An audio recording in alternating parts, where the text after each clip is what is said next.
నమస్తే అండి. మీ పేరు? నా పేరు మురళి అండి. ఓకే. మరి ఆటో డ్రైవింగ్లో రోజుకి ఎంత వస్తుంది మీకు? రోజుకి ఎంత అండి చెప్పలేమండి. రోజుకి ఈ రోజు ఒకలా ఉంటుంది, రేపు ఇంకోలా ఉంటుందండి, ఎల్లుండి వేరేలా ఉంటుందండి. ఓకే. సో మరి సంవత్సరానికి మీకు 10,000 ఇస్తున్నారు కదా, వస్తున్నాయా, అందుతున్నాయా మీకు? అండి వస్తున్నాయండి.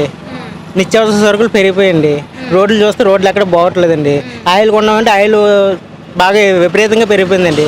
ఇంజిన్ ఆయిల్ కానీ, బ్రేక్ ఆయిల్ కానీ ప్రతి దాని మీద జిఎస్టీ అండి. టైర్లు కొన్నామంటే టైర్ల మీద జిఎస్టీ అండి. ఇంకా కాలువలు చూస్తే కాలువ మురుకులండి. చూడండి ఎలా ఉన్నాయి చూడండి, అలా మురికి దోమలు పెరిగిపోతున్నాయండి. ఎవరు పట్టించుకునే వాళ్ళు లేరండి. అంటే మీకు అభివృద్ధి ఏం జరగలేదా? అభివృద్ధి ఏం జరిగిందండి? చూడండి అంతంత గోతులు ఉన్నాయి. చూడండి ఎంతంత గోతులు ఉన్నాయి. ఎక్కడ పడితే రోడ్డు ఎక్కడ మీరు కారులో వచ్చారు, ఎక్కడి నుంచి వచ్చారు మీరు? పోనీ చూడండి, ఏరియా చూడండి ఎలా ఉందో. రోడ్డు అస్సలు గోతులు. ఆ రోడ్లో వెళ్తే అస్సలు బండి వస్తుంది రా చెప్పలేమండి, అలా ఉంటుందండి. ఓకే.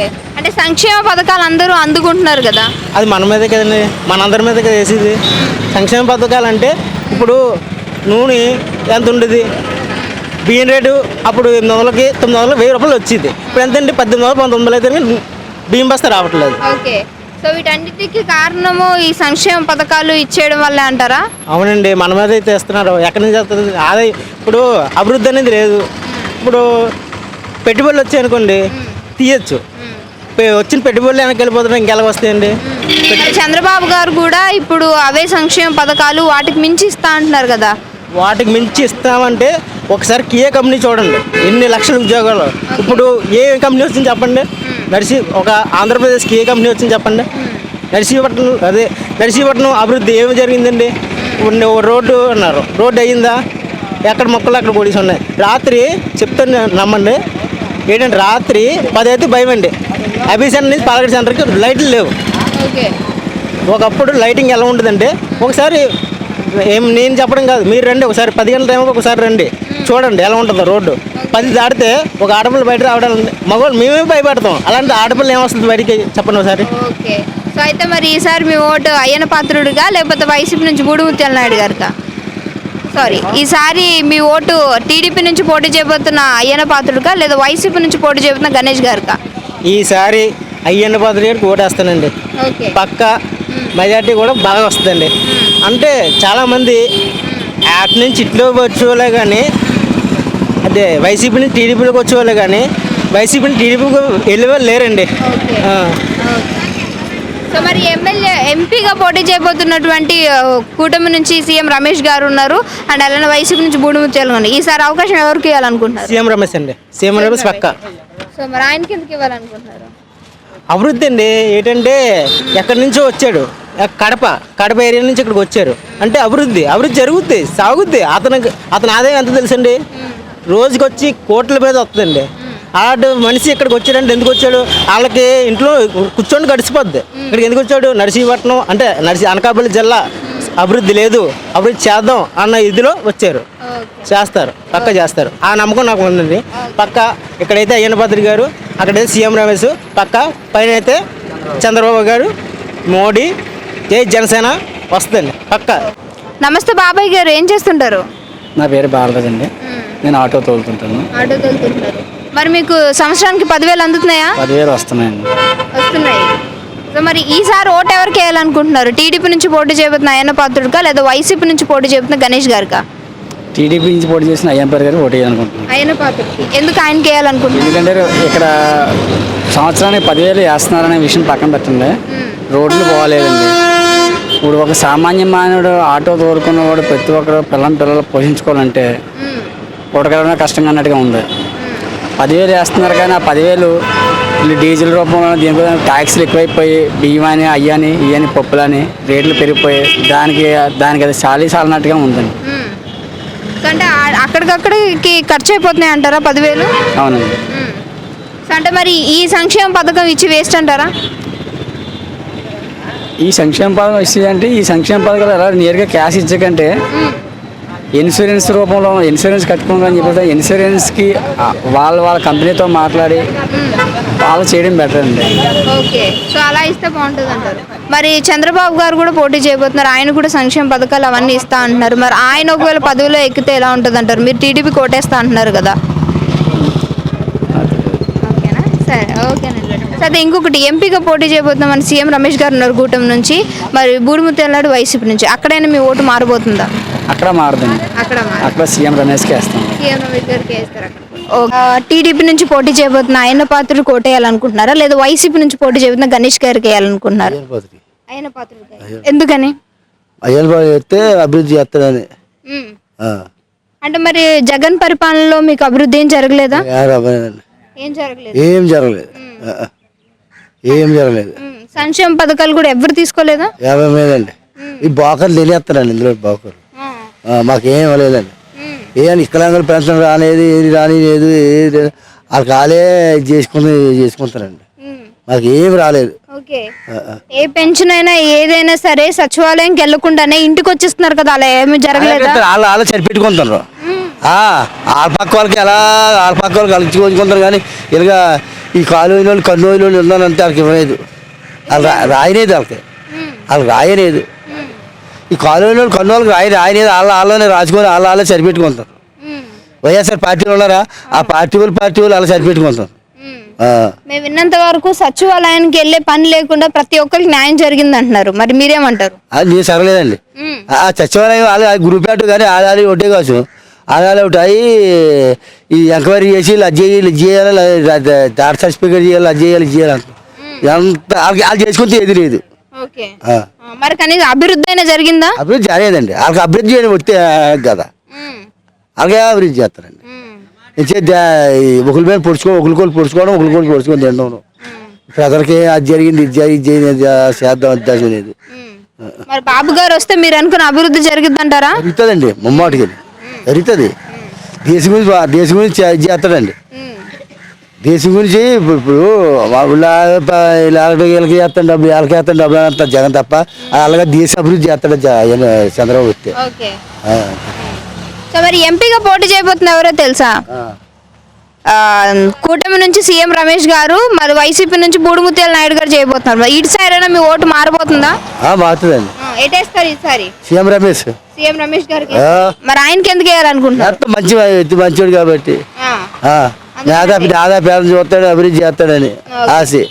నేను బోడి ముచ్చాలి చూసినా కానీ ఇంతకుముందు, అలాగే మరి చుట్టూ కొత్తగా మార్చాలి కానీ ప్రభుత్వం మారాలనుకుంటున్నారు అంతేనండి. ఈసారి ఇక్కడ కూటమి నుంచి పోటీ చేయబోతున్న అయ్యన్న పాత్రుడు గారు గెలుస్తారా, లేకపోతే వైసీపీ నుంచి పోటీ చేయబోతున్న గణేష్ గారు గెలుస్తారా? అయ్యన్న పాత్రుడు గారు గెలుస్తారమ్మా. ఎందుకంటే ఇక్కడ రోడ్లు గీడ్లు అన్ని ఎప్పుడైనా అతనే అభివృద్ధి చేసినాడు.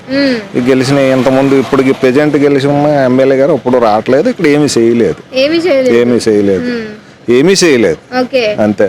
అంటే ఆయన ద్వారానే మొత్తం లబ్ధి పొందారు. మొత్తం అంతా ఇక్కడ ఆయన ద్వారాగానే. ఆయన ఏదైనా చేసింది ఉందంతా ఆయనే చేసినాడు, ఎవరు చేయలేదు, ఎవరు రాలేదు కూడా. మొత్తం అంతా అయ్యన్న పోతుంటే చేసినాడు. ఇక్కడ ఏది చేసినాను అతనికంటే ఇంకెవరు చేయలేదు. ఈ ఊర్లో రోడ్లు ఏ సీసీ రోడ్డు చూసినా ఏది చేసినా మొత్తం అంతా ఆయనే చేసినాడు. ఇంకేరే వాళ్ళు ఎవరు ఇప్పుడున్న గణేష్ గారు అయితే ఏమీ చేయలేదు. ఒక లక్ష కాదు 50,000 రూపాయల పని కూడా చేయలేదు, ఏమీ చేయలేదు. ఇక్కడైతే స్టడీ పరంగా కావచ్చు, మనకి వైద్య పరంగా కావచ్చు, ఏమీ చేయలేదు వాళ్ళు. ఏమీ లేదు, అంతా ఆయన చేసినాడు. స్టడీ అయితే ఇంకేముంది, ఇప్పుడు స్కూళ్ళు ఉన్నాయి, పాత దానికి రంగు వేసినారు, దాన్నే అదే అభివృద్ధి, ఇంకేమీ లేదు వచ్చిన తర్వాత ఇక్కడ. ఏమీ లేదు. అయితే మరి జగన్ గారి ప్రభుత్వ పనితీరు ఎలా ఉందంటే మీరేం చెప్తారు? పనితీరు ఏముందమ్మా, ఏమీ లేదు. ఏదో వద్దు గొప్ప ఈ పిల్లలకి 15,000 అన్నాడు, 13,000 ఇచ్చినాడు. ఆ 13,000 కూడా ఈసారి 18,000 అన్నాడు. ఇక్కడ పిసినగాడిలో బటన్ నొక్కినాడు, 18,000 రాలేదు. రైతులకు కూడా 12,500 అన్నాడు. ఫస్ట్ సంవత్సరం 7,500 వేసినాడు. ఫస్ట్ 5,500, తర్వాత ఏమో 2,000, తర్వాత 3 సంవత్సరాలు 5,500తో సరిపోయింది. ఉన్న 2,000 ఎగ్గొడేసాడు. ఈసారి మళ్ళీ లాస్ట్ టైం వేసినాడు 7,500 అంతే. ప్రధానమంత్రి గారు వేసి 2,000 ఈసారి అయితే 8,000 వేసినాడు ప్రధానమంత్రి నరేంద్ర మోదీ. అంతేగాని ఆయన అయితే చేసింది ఏమీ లేదు. ఇస్తానన్నీ కూడా ఎగ్గొడేసాడు కదా. స్కూల్ పిల్లలు 13,500, 13,000, ఇంకేం రాలేదు. ఈసారి అయితే డోకరా మహిళలకి రుణమాఫీ మొన్న లాస్ట్ టైం వేసింది కూడా రాలేదు. ఏమీ అయితే రాలేదు. ఎంపీగా పోటీ చేయబోతున్న సీఎం రమేష్ గారు కొట్టేస్తారా కూటమి నుంచి? వైసీపీ నుంచి బుడుముత్యాల నాయుడుకి అవకాశం ఇస్తారా? సీఎం రమేష్ గారు ఇప్పుడు వచ్చినారు కాబట్టి కూటమి తరపున ఆయనే గెలుస్తాడు. ఓకే, ఆయనకి ఓటేయాలనుకుంటున్నారు. నమస్తే అండి, మీ పేరు? ప్రసాద్ అండి. ఏం చేస్తుంటారు? నేను ఖాళీ అండి ప్రజెంట్. ఓకే, ఏం చదువుకున్నారు? నేను బీటెక్ అండి. బీటెక్ చదివారు. మరి బీటెక్ చదివి ఖాళీగా ఎందుకున్నారు? సరైన ఉద్యోగాలు లేక. ఉద్యోగాలు లేక అంటే ఉద్యోగాలు ఇవ్వలేదంటారా? ఇండస్ట్రీస్ ఎక్కువ రాలేదండి ఈ గవర్నమెంట్లో. అంటే పేదలకైతే మంచి చేశారు కానీ ఇండస్ట్రీల పరంగా కానీ డెవలప్ పరంగా కానీ తగ్గిందండి ఓకే. ఒకటి. తర్వాత ఏంటంటే ఈ మనకి ఎవరు మధ్యలో తినకుండా డైరెక్ట్గా నిరుపేదలకి అయితే డబ్బులు ఏందండి, కానీ యూత్కి కావాల్సిన మాత్రం జరగలేదండి. సో అయితే ఈసారి మీ ఓటు ఎటుండబోతుంది? టీడీపీ నుంచి పోటీ చేయబోతున్న అయ్యన్న పాత్రుడికా, లేకపోతే వైసీపీ నుంచి పోటీ చేయబోతున్న గణేష్ గారికా? ఎవరు డెవలప్ చేస్తారంటే వాళ్ళకి వేస్తామండి. ఎవరికైనా ఇంకా కన్ఫర్మ్ కాదు, కానీ ఎవరు డెవలపింగ్గా మంచిగా చేస్తారంటే వాళ్ళకే. ఇప్పుడు రెండు పార్టీలు కూడా పథకాల మీద చెప్తున్నారు తప్ప మేము ఇన్ని కంపెనీలు తెస్తాము లేకపోతే ఇంత నిరుద్యోగిని తగ్గిస్తామని మాత్రం ఎవరో చెప్పట్లేదు. ఓకే, అంటే అలా చెప్పడం కరెక్ట్ కాదు అని అంటారు, అంతేనా? అంతే అండి. ఇప్పుడు ఆల్రెడీ మన రాష్ట్రం బడ్జెట్ ఎక్కువైపోయింది. 14 లక్షల కోట్లు అప్పు ఉందంటున్నారు. వీళ్ళు మళ్ళీ పథకాలు పెంచేసి ఇంకా అప్పు పెరగడం తప్ప ఆదాయం ఏం పెరగదు కదండి. సో ఆ పరంగా చూసుకుంటే మరి పథకాలు తగ్గించండి. చెప్పగలరా? ప్రెసిడెంట్ అయితే ఎటని చెప్పలేను, కానీ అభివృద్ధి జరిగే టైప్ చేసే వాళ్ళకి వేస్తానండి. ఓకే, అయితే మరి మేము జగన్ గారి ప్రభుత్వ పనితీరు ఎలా ఉందనంటే మీరు చెప్పగలరా? అంటే డబ్బులు పంచడం వరకు ఓకే, కానీ కొన్ని అధిక పథకాలు ఎక్కువైపోయండి. ఫర్ సపోజ్ అంటే 60 సంవత్సరాలు కోపనేస్తాం, అవి కోపనేస్తాం వేస్ట్ అండి. తర్వాత ఈబీసీ నేస్తాం, అవి అవి అనవసరం. అమ్మఒడి ఓకే ఓకే, తర్వాత రైతు భరోసా ఓకే. తర్వాత అవుట్ సైడ్లో కూడా అందులో కూడా చాలామందికి గొడవలు ఎక్కువ సేపు, అంటే ఫ్యామిలీ పరంగా. ఇప్పుడు అన్నకి ఇచ్చడం కొండి తమ్ముడికి బాధ, తమ్ముడికి ఇచ్చడం కొండి అన్నకి బాధ, అలా కొన్ని ప్రాబ్లమ్స్ ఉన్నాయి. అలాగే పథకాలు కూడా ఎక్కువైపోయాయి. కాకపోతే డబ్బులు మాత్రం నేరుగా మధ్యలో తినడానికి అయితే లేదు. అదొకటి మంచిగా చేశాడు. అంటే అంత ముందు గవర్నమెంట్లో ఏదైనా ఒక పథకం వచ్చిందంటే లోకల్ నాయకున్నో లేకపోతే వీళ్ళందరినీ కలిసి తీసుకోవాల్సి వచ్చేది. ఈ గవర్నమెంట్లో ఏంటంటే ఎవరికైనా లంచం అనేది లేదు, ఎవరికైనా ఎంతైనా ఇవ్వాల్సింది డైరెక్ట్గా వాళ్ళ అకౌంట్కి వెళ్ళింది. అది మంచిది. కాకపోతే పథకాలు మాత్రం ఎక్కువ పెట్టడం మాత్రం రాంగ్. ఈ గవర్నమెంట్ అవనే వచ్చి గవర్నమెంట్ అయినా ఏదైనా అభివృద్ధి వైపు కానీ అంటే విద్య వైద్యం ఇవి ఫ్రీగా అందుబాటులో పెట్టి నిత్యావసర సరుకులు ఇవి అందుబాటులో పెట్టితే ఆటోమేటిక్గా డెవలప్ అవుద్ది. మిగతా అన్ని ఫ్రీ ఇచ్చి కన్నా ఆ 3 అందుబాటులో ఉంచితే ఎవరైనా బతికేయగలరు. సో మరి ఇక్కడ ఎమ్మెల్యేగా చెప్పలేను అన్నారు, మరి ఎంపీగా కూటమి నుంచి సీఎం రమేష్ గారు, బూడిముత్యాల నాయుడు ఏమో వైసీపీ నుంచి, మరి అక్కడ ఎవరికి ఓటేయగలరో చెప్పగలరా? సీఎం రమేష్ కండి. సీఎం రమేష్ గారికి ఎందుకంటే బీజేపీ కాబట్టి ఒకవేళ గెలిస్తే అక్కడ మన పైనుంచి బీజేపీ గెలుస్తుంది కాబట్టి ఇక్కడ మనకి ఏమైనా తెచ్చి పెట్టగలనే నమ్మకం ఉంది.